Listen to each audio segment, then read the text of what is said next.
Hello दोस्तों। तो कैसे हो आप सभी। उम्मीद करते हैं आप सभी अच्छे होंगे।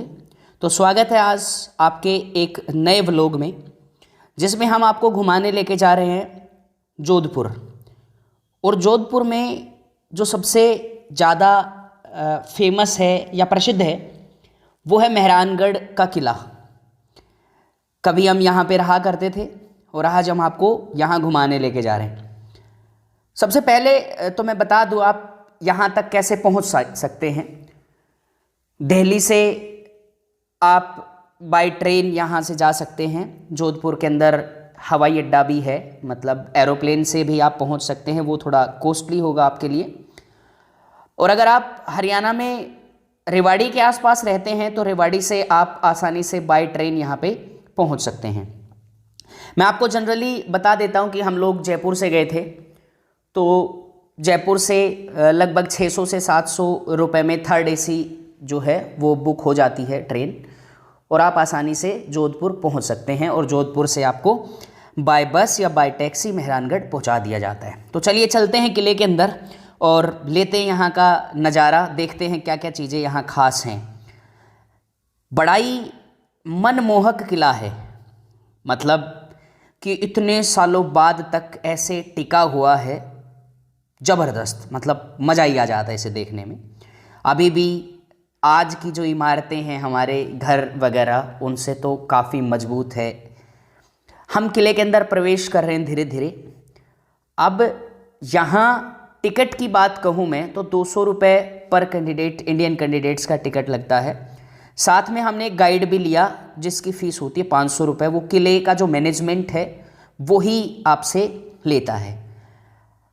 अब ये है पहला पॉइंट, जहाँ सबसे पहले मैं ये कहूँ कि जहाँ इस किले की नींव रखी गई थी, लगभग ऐसा कहा जाता है कि राव जोधा जी का फलसा मतलब जहाँ नींव रखी जाती है। और यहाँ एक आदमी की, जैसे पहले लोग शास्त्र पूजा को ज़्यादा मानते थे, वास्तु शास्त्र को ज़्यादा मानते थे, तो उस टाइम पे कहा जाता है कि राजा ने ये बताया कि अगर किसी भी राजा को ये बताया गया कि अगर किसी एक इंसान की बलि अगर दे दी जाए नींव के अंदर तो ये किला सालों साल चलेगा। ऐसा ही हुआ, एक इंसान की यहाँ पे बलि दी गई, उनको समाधि दी गई यहाँ पर, फिर इस किले की नींव रखी गई और बनाया गया। अब चलते हैं इसके प्रमुख द्वार के अंदर। जैसे ही हम एंटर होते हैं तो यहाँ इसका एक बड़ा गेट है। बड़ा गेट मतलब कि पहले क्या होता था कि आपसी मतभेद होने के कारण या राजाओं में लड़ाइयाँ होने के कारण ऐसे गेट बनाए जाते थे, नुकीले गेट बनाए जाते थे कि भाई अगर हाथियों से अगर इसे खोलने की कोशिश भी करी जाए तो ये खुले ना, ऐसे नुकीली चीज़ें यहाँ पे लगा दी जाती थी। यहाँ एक चीज़ और भी है कि जो चमगादड़ हैं वो बहुत ज़्यादा हैं। जब भी जाओ तो आप इनसे बचकर जाना, चमगादड़ों से बचकर जाना भाई, ये आपके ऊपर अटैक कर सकते हैं। ये बड़े बड़े बर्तन रखे हुए हैं साइड में, आप लोग देख रहे होंगे। बहुत सारे लोग यहाँ पे घूमने आते हैं। हालांकि हम लोग गर्मी के दिनों में गए, लेकिन फिर भी जोधपुर में गर्मी तो ज़्यादा गिरती है, लेकिन फिर भी यहाँ पे बहुत सारे लोग आते हैं, जगह जगह से आते हैं। ब्रिटिश मतलब जो लोग हैं वो भी यहाँ पे आते हैं, क्योंकि अच्छा एक कारण और भी है। हमने अंदाज़ा लगाया कि आज के दिन हिंदुस्तान के अंदर जो हम जिनको ब्रिटिश लोग कहते हैं, या जो मैं कह दूं कि भाई अंग्रेज जो लोग हैं वो आते हैं यहाँ पे। उसका कारण क्या है? वो देखने आते हैं कि हमारे पूर्वजों ने कहाँ कहाँ शासन किया है, कहाँ कहाँ राज किया है। खैर चलते हैं किले के अंदर धीरे धीरे और दिखाते हैं आपको कि क्या क्या चीज़ें यहाँ खास है। गेट से अंदर प्रवेश करते ही थोड़ा सा आगे चलकर ऐसे सीढ़ियाँ हैं किले के अंदर जाने के लिए। फर्स्ट पॉइंट के पास पहुँचते हैं कि भाई पहली बार यहाँ क्या क्या चीज़ें होती हैं, क्या क्या चीज़ें नहीं होती थी, क्या चीज़ें बैन थी। देखो कलाकारी देखिए आप यहाँ, मतलब आज के टाइम पे अगर आर्किटेक्चर लोगों से ऐसा बोला जाए कि इस तरीके का बनाना है तो बिल्कुल भी ना बने, ऐसा तो पॉसिबल ही नहीं है। और उस समय ऐसा होता था। देखो मतलब देखने की बात। ये जो सामने आप गद्दी देख रहे हो, ये राज्याभिषेक के लिए या राज तिलक के लिए होती थी। पहले बड़ी गद्दी थी, फिर एक छोटे राजा हुए 4 साल के, जब बड़े राजा का देहांत हो गया तो छोटे राजा के लिए देखो 4 साल की। ये लास्ट बार यहाँ पे राज तिलक जब हुआ तो आप फोटो के अंदर देख रहे हैं छोटे राजा जो हैं वो। अब आते हैं हम पालकी रूम के अंदर, मतलब कि यहाँ पालकियाँ रखी जाती थी अलग अलग जगह से मंगवाई हुई बनवाई हुई सोने और चांदी की पालकियाँ। ये देखो आप देख रहे हो चांदी की पालकी है, और इसमें ना रानियाँ राजा उनके बच्चे ये घूमने निकलते थे, या किसी फंक्शन में जाना होता था तो इस तरीके से जाते थे। हर पालकी के ऊपर इनका जो कहाँ से बनी है, किस धातु से बनी है, ये सारा कुछ लिखा हुआ है। आप पोज करके देख, जैसे हाथी होदा नाम की ये पालकी है, इस तरीके से हाथी होदा। फिर आगे दूसरी पालकी आप लोग देख ही रहे हो सेम, कि लकड़ी की बनी हुई है और इसके ऊपर सोना जड़ा हुआ है। इसी तरीके से मतलब बहुत सारी पालकियाँ आप देखते जाएंगे। और ये सब देखो कमाल की बात है, हिंदुस्तान में कितना सोना हुआ करता था कि भी सोना चांदी इतनी महंगी धातुएं जो आज हमें सिर्फ कभी कभी, या हम ये कहें कि थोड़े मात्रा के अंदर देखने को मिलते हैं। और पहले राजा लोग इनको ऐसे रखते थे, मतलब इन पे घूमने के लिए इनकी जो सवारियां होती थी वो सोने चांदी की होती थी। आज हमें सोना तो क्या, बस सिर्फ सोने के नाम पे सोना ही नसीब होता है, और तो असली वाला सोना तो कहाँ पे है। पालकी अलग अलग तरीके की देख रहे हैं आप। अब देखो मतलब शौक एक बड़ी चीज़ होती है, और जब कोई राजा है एक पूरे साम्राज्य का तो उसके तो शौक बड़े होने ही हैं। ये रानी के लिए पालकी देख रहे हो, मतलब इन्हें घूमने भी जाना होता था तो इनको 4 लोग कंधे पर उठाकर फिर लेके जाते थे। मतलब हाथी घोड़ों की जरूरत नहीं, 4 लोग उठा के लेके जाएंगे। आजकल तो 4 लोग आप समझ रहे होंगे किन्हें लेके जाते, पहले राजा इस तरीके से जाते थे। ये देखिए आप यहाँ, ये शिव जी को भोग लगाने के लिए भांग को घोट कर यहाँ इसमें डालने के लिए छान कर ऐसा कुछ होता था। तो इसे ना हुक्का भी रखा हुआ है यहाँ पे। इसमें राजा लोग धूम्रपान करते थे, आराम से भांग पीते थे। और ये तो शौक है, मैं कह ही रहा हूँ पहले। ये देखो ये कलाकारी, वाह। मतलब हम इसमें घुसे तो ऐसा लगा कि यार क्यों ना यहाँ एक कमरा ले लिया जाए और रहें यहाँ पे। पर हमें कौन यहाँ कमरा देगा यार। सोचने वाली बात है कि इस आजकल इसका मैनेजमेंट जो है, मतलब एक में रख रखाव जो है, एक ब्रिटिश कंपनी जो है वो देख रही है। मतलब वैसे तो पैसा हिंदुस्तान के कंपनीज को जाता है या हिंदुस्तान गवर्नमेंट को जाता है, लेकिन इसके रख रखाव की अलग अलग धातु की तलवारें रखी हुई हैं जिनसे राजा युद्ध करते थे, शिकार पे जाते थे, इस तरीके से। देखो कमाल की बात है ना हमारे इतिहास में भी, कि जब हम इसे जानेंगे तो हमारा जो सीना है वो गर्व से चौड़ा हो जाएगा कि हिंदुस्तान का इतिहास, हिंदुस्तान में ऐसे राजा हुआ करते थे, ऐसे हथियार प्रयोग में लिया करते थे। आज तो हथियार के नाम पर सिर्फ बच्चों के पास भी पिस्टल होती है, मर्जी है जिसमें निकाल दो, ऐसा चलता है। लेकिन अब देखो यहाँ की तो बात ही कुछ और है। बिल्कुल सफ़ेद एकदम साफ सुथरा भवन, और जिसमें तलवारें अस्त्र शस्त्र सजा के रखे हुए हैं अलग अलग प्रकार के, जिनके बारे में हम जानते भी नहीं हैं। गाइड ने हमें इन सब चीज़ों के बारे में बताया कि भाई ये इस प्रकार से, ये जो आप ये देख रहे हैं ये सर पे पहनने के लिए एक हेलमेट था, और ये नुकीली जो धातु है ये एक तरीके का हथियार। और कमाल की बात तो ये लगी कि ऐसे ऐसे हथियार देखे ना कि यार बस, मतलब इनसे किस तरीके से लड़ाइयाँ लड़ी जा सकती थी। आज के दिन अगर पड़ोसी मुल्क से अगर लड़ाई हो जाए और ये हथियार हम लोगों को मिल जाए तो पता नहीं हम क्या कर दें। लेकिन बस आजकल तो ये 100 पीस के बराबर हैं कि बस रखे हुए हैं। चांदी के बर्तन, सोने के बर्तन, मतलब इतनी महंगी महंगी धातुओं के, मार्बल से, या मैं ये कहूँ कि संगमरमर से डिज़ाइन की हुई आकृतियाँ, मतलब कलाकृति लाजवाब। इस किले की एक और ख़ास बात यहाँ पे ये लगी कि साफ़ सफाई में मैं इसे 10 में से 10 नंबर दूंगा। आप ज़रूर जाइए घूमने और देखिए कि अगर आपके पैसे जितने लगे हैं सारे पैसा वसूल है, मतलब पैसा वसूल जगह है यहाँ पे। ये अलग अलग तरीके की जो मुद्राएं उस समय पे चलती थी वो हैं यहाँ। इनको छाप के रखा हुआ है कि भाई ये राजा लोग जो थे उनका इतिहास है कि इस तरीके से कि भाई उन्होंने कब से कब तक शासन किया और कैसे शासन किया। जोधपुर को एक इस तरीके से जाना जाता है कि इसे ना हम ये कह सकते हैं कि जोधपुर के जितने भी शासक रहे वो सूर्यवंशी शासक रहे।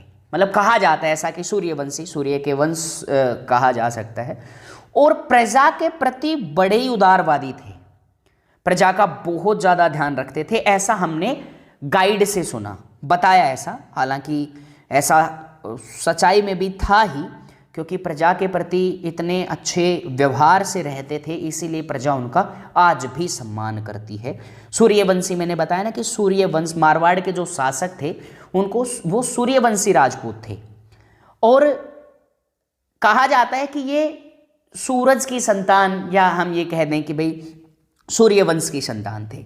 ये अलग अलग राजाओं के नाम हैं और मैंने लिस्ट यहाँ पे दी हुई है, आप देख सकते हो कौन कौन से शासक और कितने समय तक इन्होंने यहाँ पे शासन किया। अलग अलग तरीके से, अलग अलग प्रजा का बहुत ज़्यादा ध्यान रखा इन्होंने। लास्ट समय जब यहाँ पे हुआ कि भाई प्राचीन सभ्यता के अकॉर्डिंग या प्राचीन सभ्यता के अनुसार यहाँ चीज़ों को बनाया गया, रखा गया। ये जो भवन है जहाँ पे जो आप देख रहे हैं, यहाँ सिर्फ और सिर्फ राजाओं की मूर्तियाँ, उनके अस्त्र, उनके शस्त्र, मतलब एक तरीके से एक म्यूज़ियम बनाया गया है। इस म्यूजियम के अंदर हर एक चीज़ के बारे में बताया गया है कि यहाँ के राजा आदर्श राजा थे, धर्मार्थ थे, बहुत ज़्यादा धर्म पुण्य में काम करते थे, या उनमें मैं ये कहूँ कि विश्वास रखते थे, प्रजा को बहुत अच्छे से रखते थे, आदि चीज़ें। और अलग अलग तरीके से जोधपुर पे हमेशा मैं कहूँ कि सूर्यवंशी राजाओं का शासन रहा। फिर आगे लेकर चलते हैं आपको। देखो यहाँ अलग अलग चीज़ें आप लोग देख रहे हैं, कलाकृतियाँ देख रहे हो, ये सारी की सारी पेंटिंग उस समय की बनाई हुई हैं। देखो आगे क्या क्या है यहाँ, तख्त विलास है। अब हम ऊपर जा रहे हैं, इसके ना 3 सेक्शन बनाए गए हैं, मतलब 3 टुकड़ों में बांट दिया गया है इसे। नीचे म्यूजियम है, फिर ऊपर आपको एक मैं ये कहूँ कि तख्त विलास भी हम दिखाएंगे, और सोने की जो मैं कहूँ कि सोने का महल टाइप का या सोने की जगह हम ये कहें, भवन जो है वो सोने का है। तो कैसे, चलो चलते हैं ऊपर सीढ़ियों से। देखो यार, साफ सफाई के मामले में गजब गजब, मतलब मैं कहूँ कि 10 में से 100 नंबर भी दें तो भी कम है, 10 में से 100 नंबर भी कम है। ये उस समय की कालीन है जिस पे राजा सोते थे या बिछाते थे, जो भी था, ये उसी समय के कपड़े हैं जब राजाओं का शासन चलता था। यहाँ पे देखो खराब भी नहीं हो रखे, और सारी की सारी कलाकारी, ये सारे के सारा डिज़ाइन जो है वो हाथों से किया गया है। मतलब कमाल के कारीगर थे हमारे हिंदुस्तान में भी। अब पता नहीं कहाँ विलुप्त हो गई ये प्रजातियाँ, पता ही नहीं चलता कि कहाँ चली गई। और इधर से हम भी कहीं ना कहीं बैग लेके घूम रहे हैं, क्योंकि हमने होटल छोड़ दिया था वहाँ पे कि भाई हमारा लास्ट डे था इस टूर का, तो हम होटल को छोड़ कर आए थे। अंग रखा, मतलब कि भाई अंग को ढकने के लिए जो कपड़े हैं वो हैं यहाँ पे इस तरीके से। देखो ऊपर कालीन जो आपको दिख रही है वो इसी तरीके से यहाँ पे रखी हुई है। ये हमारे गाइड साहब हैं जो हमें आधी अधूरी जानकारी दे रहे थे। हमें पता तो लग गया था कि इनको इतनी ज़्यादा नॉलेज नहीं है। जब भी आप जोधपुर जाओ तो एक चीज़ आप किले के जो मैनेजमेंट है उससे कंफर्म कर लेना कि गाइड आपको अच्छा चाहिए। अगर कहीं पे भी जाते हो तो गाइड तो आपका कम से कम अच्छा होना चाहिए, ताकि वो हर चीज़ की जानकारी आपको अच्छे से दे सके। ये नीचे देखो, ये शीशा, ये एक तरीके से ध्यान लगाने की जगह थी। ध्यान लगाने की जगह ऐसी कि सारा का सारा अंदर से शीशे में जड़ा हुआ है। और शीशे में जड़े हुए होने का एक फायदा देखो कि एक दीपक जलाया जाता था बिल्कुल बीच में, और पूरा कमरा रोशनी से। शीश महल के नाम से जाना जाता है इसे, शीश महल, कि पूरा का पूरा शीशे का एक दीपक जलाकर और सारे कमरे में रोशनी हो जाती थी, और यहाँ राजा लोग जो है वो ध्यान लगाते थे। अब शीश महल से निकलकर हम जाते हैं आगे। सीढ़ियाँ ही सीढ़ियाँ हैं, मैंने कहा ना 3 भागों में बांटा गया है। नीचे म्यूजियम जो है, फिर उसके बाद शीश महल है बीच में, और उसके बाद तख्त विलास हम पहुंचेंगे। किस तरीके से जाते हैं देखो, सीढ़ियां हैं, और वैसे भी यहाँ सीढ़ियां चढ़ चढ़ कर हमारा बुरा हाल हो गया था। वैसे ही मेहरानगढ़ जो दुर्ग है वो ऊंचाई पर स्थित है। ये देखो सोना यार, कमाल की बात है ना, लाजवाब, मतलब लाजवाब। देखो सोना ही सोना, और सोना मतलब कि अब यहाँ कुछ सामने से देखोगे ना कि यार कमाल है, मतलब इतना सोना आज भी है हिंदुस्तान में कि दीवारों पर भी सोना लगा है। यूं ही हम सोने की चिड़िया नहीं कहलाते थे, यूं ही हिंदुस्तान को सोने की चिड़िया नहीं कहा जाता था। यहाँ सच्चाई में सोना है। देखो ऊपर देखो, छत का डिजाइन देखो, सामने से देखो, इसे तख्त विलास कहा जाता है। मतलब राजा लोग यहाँ आराम करते थे यार, कमाल की बात है। यहाँ जो मैं ये कहूँ कि डांस वगैरह जो होता था उस टाइम पे भी शौक तो ऐसे ही थे कि भाई महिलाएं डांस करेंगी और राजा लोग देखेंगे बैठ के आराम से। क्या बात है, धूम्रपान करते हुए। तो मतलब यार ऐसा मन कर रहा था कि बस यहाँ पे रह लिया जाए। काफ़ी अच्छी जगह है, लेकिन रहने तो कौन ही देगा। जब हम और आगे बढ़े तख्त विलास से आगे की तरफ गए, काफ़ी बड़ा है किला, काफ़ी बड़ा है, और हमने भी इसे लगभग 30 से 40 मिनट में कवर किया। लेकिन हाँ, हमें 4 घंटे लग गए इस किले के अंदर घूमने घूमने के 40 मिनट। यहाँ से आप 4 घंटे सॉरी, और यहाँ से सामने आपको घंटाघर दिखेगा। घंटाघर मतलब कि जोधपुर का पुराना मार्केट, देखो सामने घड़ी दिख रही है, जोधपुर का पुराना जो बाजार है वो, जहाँ आपको हर तरीके की चीज़ें मिल जाती हैं, सस्ते में मिल जाती हैं, हर प्रकार की, सस्ता महंगा सब कुछ होता है। हाँ, बार्गेनिंग करके आप सस्ते ले सकते हो। अब चलते हैं शस्त्र खाना में, मतलब यहाँ देखिएगा आप हथियार, शस्त्र खाना मतलब हथियार ही हथियार। और चलो चलते हैं उठाने और लड़ाई पर निकल जाते हैं। चलो ये देखो तलवारें, देखो तुम आप लोग, मतलब कि किसी को भी किसी का वध करना हो तो तलवारें निकालो यहाँ से और निकल पड़ो यहाँ शिकार करने या वध करने। अलग अलग प्रकार की तलवारें। कमाल है ना कि इन्हें चलाया कैसे जाता था, गजब।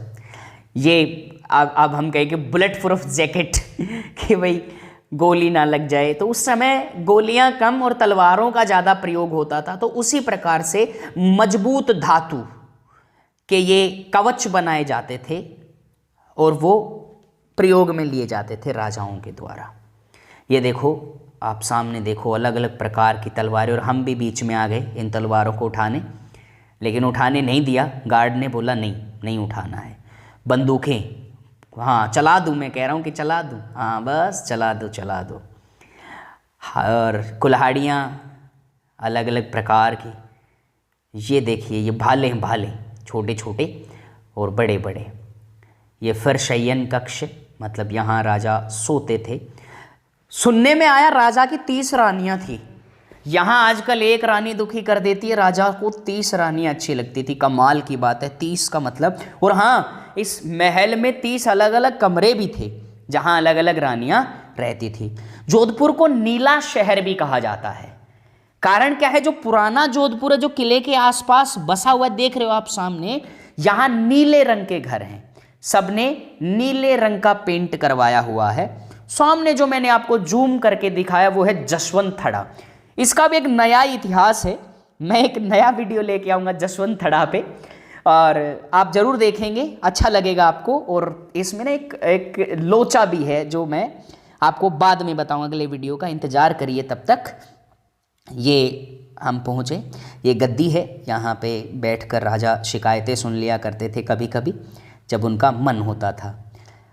ये यहाँ एक पेंटिंग का इतिहास है कि यहाँ छोटे राजा को सेनापति ने सिखाया था, गुर सिखाए थे, तलवारबाजी सिखाई थी, युद्ध करना सिखाया था छोटे राजा को, मतलब जो 4 साल के राजा को लेकर भागे थे वो।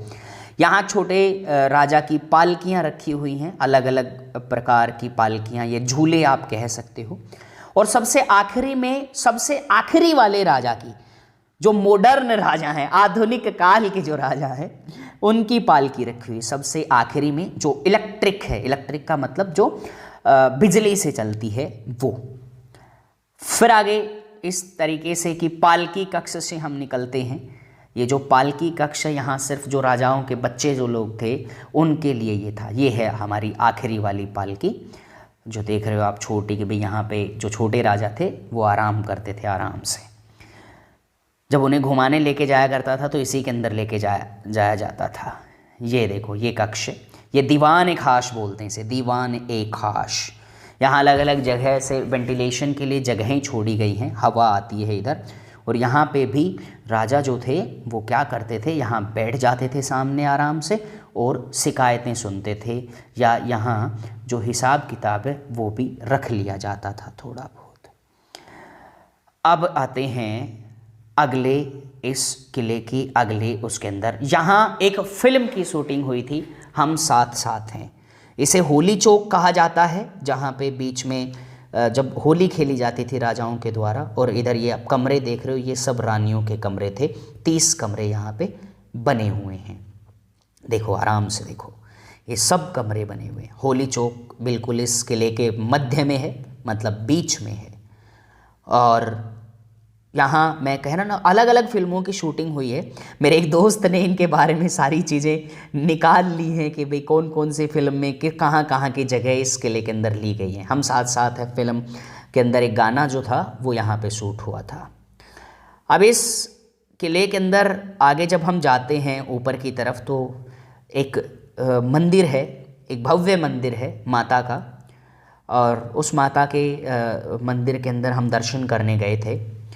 बड़ा ही अच्छा लगा, बिल्कुल शांति का माहौल, जहाँ राजा लोग पूजा करते थे पीछे जाकर, ऐसा कुछ था। बड़े बड़े बर्तन यहाँ रखे हुए हैं, जब सेना के लिए खाना बनता था, लोगों के लिए खाना बनता था। ऐसा तो नहीं था कि किले के अंदर केवल राजा और रानी रहते थे, बहुत सारे लोग रहते थे, सुरक्षा करने वाले, उनके अकाउंटेंट, मतलब आज के दिन हम मुनीम भी कह दें तो वो लोग भी रहते थे। और अलग अलग साफ़ सफाई में मैं बार बार कह रहा हूँ कि यार कमाल है। मतलब इस मैनेजमेंट को या जोधपुर या राजस्थान सरकार को मैं धन्यवाद करना चाहूँगा कि हमारी इस देश की भव्य धरोहर को इतना संभाल कर रखा है ना यार, गजब गजब। अब देखिए यहाँ तोपें रखी गई हैं छत पर, मतलब किले की छत पर इतनी भारी भरकम तोप को और घोड़ों से चढ़ाया जाता था, हाथियों से चढ़ाया जाता था। मतलब यार क्या गजब था, गजब। हिंदुस्तान मतलब सबसे महान, कि इतनी बड़ी बड़ी भारी भरकम तोपें, लड़ाई जब लड़ी जाती थी तो दूर से ही तोप के गोले दाग दिए जाते थे छत पर रखी हुई तोप के, कि दुश्मन दूर से ही वापस निकल जाए। वैसे तो इस किले के ऊपर आक्रमण भी बहुत हुए, लेकिन ये ज्यों का त्यों बना हुआ है। अब हम आपको लेकर चलते हैं इस मंदिर की तरफ, आपको माता के दर्शन करवाएंगे और फिर हम आगे की बातें करेंगे। धीरे धीरे चलते हैं। देखो यहाँ किले के अंदर भी हरियाली है यार, मतलब हमें जो चीज़ अच्छी लगी वो हम आपको बार बार रिपीट करें। हम भी धीरे धीरे धीरे धीरे किले की तरफ जा रहे हैं, देख रहे होंगे बैग लटका कर। यहाँ नागणेचा माता मंदिर है, मारवाड़ का मंदिर है नागणेचा माता मंदिर। इस मंदिर के दर्शन करते हैं, तो चलिए हमारे साथ में। आज तो आपको मज़ा ही आ रहा होगा कि यार जोधपुर का किला घूमा जा रहा है, मतलब मेहरानगढ़ दुर्ग घूमा जा रहा है। जोधपुर की ये जो सीरीज़ है इसके अंदर आपको और वीडियो और मिल जाएंगे, और व्लॉग और मिल जाएंगे। बस आपका प्यार बना रहे, आपका साथ बना रहे, तो आपको हम इसी तरीके से जसवंत थड़ा भी दिखा देंगे। उमेद भवन पैलेस है जो रॉयल होटल है। हिंदुस्तान के बहुत सारी सेलिब्रिटीज़, मतलब जो हीरो हीरोइन है, उनकी शादियां वहाँ पे होती हैं, फिल्मों की शूटिंग वहाँ होती है। जहाँ मैं कह दूँ कि 1 लाख रुपए एक रात ठहरने का कमरा जो मिलता है वो है। और महंगी महंगी रोल्स रॉयल्स जैसी कारें वहाँ पे हैं, वो भी हम आपको अगले वीडियो में दिखा देंगे। हम धीरे धीरे मंदिर की तरफ जा रहे हैं। और ये देखो छोटा सा तालाब है, यहाँ भगवान शिव की प्रतिमा भी लगी हुई है। भगवान शिव की प्रतिमा यहाँ पे लगी है, वहाँ थोड़ा थोड़ा पानी उनके ऊपर चलता रहता है, और मतलब कमाल यार। तो ये मंदिर आप लोग देख रहे हैं कि नागणेचा माता का मंदिर।